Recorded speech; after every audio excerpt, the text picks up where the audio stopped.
बेटी बनी बहू। ये कहानी उस डरी हुई लड़की की है जिसकी शादी 3 महीने में तय हो चुकी है। अरे क्या रमा, क्यों उठ गई बेटा इतनी जल्दी?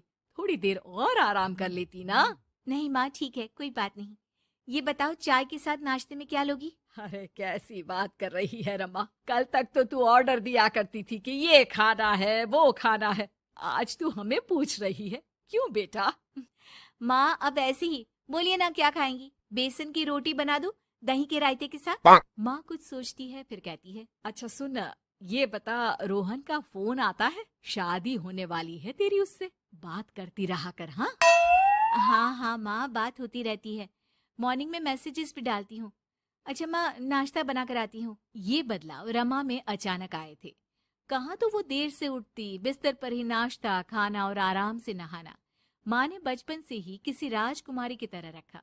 पढ़ने में होशियार और काफी सोचने वाली लड़की थी रमा। क्या बात है, आज तो नाश्ता बिल्कुल अलग बना है। ये कॉम्बिनेशन अपने घर में तो मैंने नहीं खाया। पापा, वो रोहन की मम्मी सोमवार को यही खाती है, इसलिए मैंने बनाया सीखने के लिए। ठीक नहीं लगा तो कुछ और बना देती हूँ। अरे नहीं नहीं, हमारी समधन जो खाएगी हम भी साथ बैठकर वही खा लेंगे। वैसे इट्स वेरी हेल्दी। हाँ रमा, गुड, वेरी गुड। पापा के मुंह से तारीफ सुनकर रमा खुश हो जाती है। वो रोहन को फोन करती है। पता है, पापा ने मेरे हाथ के नाश्ते की तारीफ की, बोल रहे थे it's very tasty Rama. Good good, सही है। अच्छा देखो, कल मम्मी पापा कुछ भी ग्रीन वेजिटेबल का खाते हैं, जैसे पालक पनीर या फिर मिक्स सलाद के साथ ब्राउन ब्रेड। तुम बना लेना कल, और हाँ, पिक्स शेयर करना, मैं माँ को दिखा दूंगा। ठीक है, भेज दूंगी। अगले दिन रमा फिर कुछ नया बनाकर रोहन को फोटो भेजती है।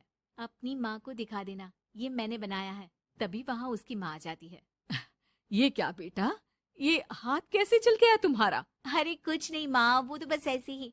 आप बताओ ना, क्या चाहिए? अरे कुछ नहीं बेटा, ला मैं हाथ में दवा लगा देती हूँ। माँ हाथ में दवा लगा रही थी कि पता नहीं रमा क्या सोच रही थी। थोड़ी परेशान सी थी। क्या हुआ रमा, क्यों परेशान लग रही हो?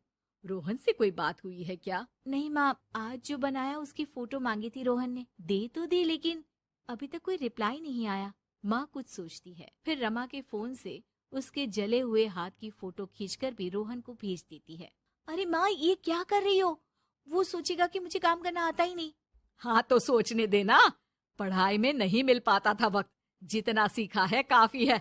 वक्त के साथ ही खाना बनाना, घर संभालना, सब कुछ आ जाता है। थोड़ी देर में रमा के फोन का मैसेज बजता है। रमा के पास रोहन का फोन आ जाता है। माँ को ये खाना देखने में ही अच्छा नहीं लगा, बोल रही थी कि तुम्हें बोल दूं कि अच्छे से बनाना सीखे। ना हो तो कोई क्लास ज्वाइन कर ले, मैं पैसे दे दूंगा। और हाँ, प्लीज यार, ऐसी डरावनी जलने कटने खून खराबे वाली फोटो मत भेजा करो। जल गई क्या? तुम्हें खाना नहीं बनाना आता क्या? मुझे ब्लेम मत करो। मैंने ब्लेम करने के लिए नहीं, बस अपनी सीरियस एफर्ट दिखाने के लिए ये फोटो भेजी थी। वैसे भी मैंने नहीं, मॉम ने भेजी थी, पता नहीं क्यों। ओ यार, तुम्हारी मॉम क्यों इतना इंटरफियर कर रही है? वैसे अभी ये हाल है तो बाद में तो वो हमारे घर में ही ताक जाग करती रहेंगी। उनसे कहो कि मैं तुम्हें उस घर के लिए तैयार कर रहा हूँ जहाँ अब तुम्हें पूरी जिंदगी रहना है। रमा को रोहन की बात ठीक नहीं लगती। वो फोन रख देती है, लेकिन सोच में पड़ जाती है कि आखिर वो ये बात माँ को बताए कि नहीं। अब हर वक्त या तो वो रोहन का बताया खाना बना रही होती है, या उसके कहने पर उसकी पसंद की टीवी शोज, वेब सीरीज या फिर किताब पढ़ रही होती है। क्या बात है रमा, आजकल मैं देख रही हूँ कि तुम बहुत परेशान सी रहने लगी हो। कोई बात हो तो बता दो बेटा।